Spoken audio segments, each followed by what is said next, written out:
Russia ప్రపంచంలోనే అతిపెద్ద దేశం. ఎక్కువ భాగం గడ్డగట్టే మంచుతో ఉంటుంది. కొన్ని చోట్ల భయంకరమైన వాతావరణం కూడా ఉంటుంది. రష్యా అత్యంత శక్తివంతమైన సైన్యం ఉన్న రెండవ దేశం. ప్రపంచంలో ఏ దేశంలోనూ లేనన్ని అణ్వాయుధాలు రష్యా దగ్గర ఉన్నాయి. కోల్డ్ వార్ కాలంలో అమెరికా అణ్వాయుధాలతో పెద్ద ఎత్తున సిద్ధంగా ఉండేది. అమెరికా ఒక్కసారిగా అణుదాడి చేస్తే మనం తిరిగి ఎలా ప్రతీకారం తీర్చుకోవాలో అన్న ఆలోచనలతో పుట్టిందే ఈ డెడ్ హ్యాండ్. డెడ్ హ్యాండ్ ద్వారా ఒకేసారి వందలాది అణుబాంబులను ప్రయోగించేలా తయారు చేశారు. ఒకే ఒక్క బటన్తో ప్రపంచమే లేకుండా పోయేలా చేసే సిస్టమే ఈ డెడ్ హ్యాండ్. డెడ్ హ్యాండ్ని సోవియట్ యూనియన్ తయారు చేశారు. ప్రపంచంలోనే మోస్ట్ డేంజర్ సిస్టమ్ ఏదైనా ఉందంటే ఈ డెడ్ హ్యాండ్ టెన్షన్.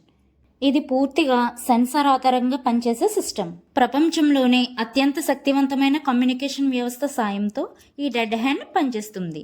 దేశంలో వేరువేరు ప్రాంతాల్లో సెట్ చేసిన అణుబాంబులను ఒకేసారి యాక్టివేట్ అయ్యేలా దీని ప్రోగ్రామ్ని సెట్ చేశారు. దీనిని రాడార్లు, శాటిలైట్స్ ద్వారా తెలుసుకునేలా ఏర్పాటు చేశారు. తమ దేశంలో న్యూక్లియర్ బాంబ్తో అటాక్ జరగగానే సెన్సార్ సిస్టమ్ ద్వారా రేడియేషన్ను ఈ డెడ్ హ్యాండ్ గుర్తిస్తుంది. దీన్ని వెంటనే మిలిటరీ కమాండ్కి ఇన్ఫామ్ చేసేలా ఈ సిస్టమ్ని ఏర్పాటు చేశారు. మిలిటరీ నుండి ఎటువంటి కమ్యూనికేషన్ రాకపోతే తనంతట తానే యాక్టివేట్ అవుతుంది. First SS-19 బాలిస్టర్ క్షిపణిని ప్రయోగిస్తుంది. ఇది భూమికి 4 కిలోమీటర్ల ఎత్తులో 4500 కిలోమీటర్ల వరకు ప్రయాణిస్తూ దేశంలో ఉన్న అన్ని క్షిపణులకు యాక్టివేట్ చేస్తుంది. సింపుల్గా చెప్పాలంటే తమ దేశం మీద న్యూక్లియర్ అటాక్ జరిగిన తర్వాత ఇది కమాండర్లకు ఇన్ఫర్మేషన్ ఇస్తుంది. వాళ్ళ నుండి ఎటువంటి రెస్పాన్స్ రాకపోతే వెయిట్ చేసి వివిధ ప్రాంతాల్లో అణ్వాస్త్రాలకు ప్రయోగ కమాండ్స్ను ఇస్తుంది.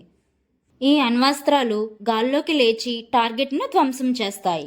భూకంపం లేదా పేలుడు శబ్దం, రేడియేషన్ శాతం పెరగడం, కమ్యూనికేషన్ పూర్తిగా కట్ అవ్వడం ఈ 3 గమనించిన తర్వాతే డెడ్ హ్యాండ్ యాక్టివేట్ అవుతుంది. డెడ్ హ్యాండ్లో అణ్వాయుధాలు ప్రయోగించి 700 క్యారియర్స్ ఉంటాయి. ఇందులో సబ్మెరైన్స్, స్ట్రాటజికల్ బాంబర్లు, అండర్ గ్రౌండ్లో క్షణాంతర క్షిపణులు ఉన్నాయి. రష్యా 2018లో పొసైడాన్ న్యూక్లియర్ అండర్ వాటర్ డ్రోన్ను ఆవిష్కరించింది. ఇది శత్రు దేశాల్లోని తీరాల్లో 300 అడుగుల ఎత్తున సునామీని సృష్టించగలదు. దీనివలన శత్రువుల నావికాదళం తుడిచిపెట్టుకుపోతుంది.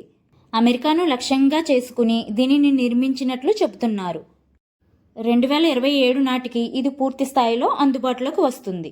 ఈ డెడ్ హ్యాండ్కి పోటీగా అమెరికా గోల్డెన్ డోమ్ని తయారు చేస్తుంది. ఏ దేశం నుండి ఎటువంటి మిసైల్స్ వచ్చినా అంతరిక్షంలోనే నాశనం చేసే సత్తా ఈ గోల్డెన్ డోమ్కి ఉంది. మీకు ఈ వీడియో నచ్చితే ఛానల్ని సబ్స్క్రైబ్ చేయండి. Please like and share.